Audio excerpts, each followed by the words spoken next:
ગામનું પાદર એટલે ગામનું આધાર કાર્ડ. ગામ કેટલું સમૃદ્ધ, કેટલું ચોખ્ખું અને કેટલું મોભાદાર છે એ તમે ગામનું પાદર જો એટલે સમજી જાઓ. એક બાજુ ટાઢે છાંયે પાઘડિયું એમના અનુભવ વાગોળતી હોય, વટ વચન ને વેરની વાતું હાલતી હોય, અને બીજી બાજુ ગામના છોરુડા હસતા ખેલતા ઉમળકા લેતા હોય.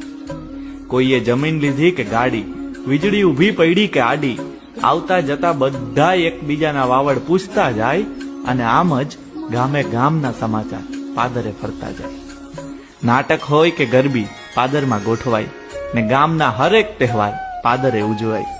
અરે ગામના પાદરમાં પગ મૂકો ને ત્યારે આખું ગામ તમને બાથ ભરીને હેત વરસાવતું હોય ને એવો અહેસાસ થાય.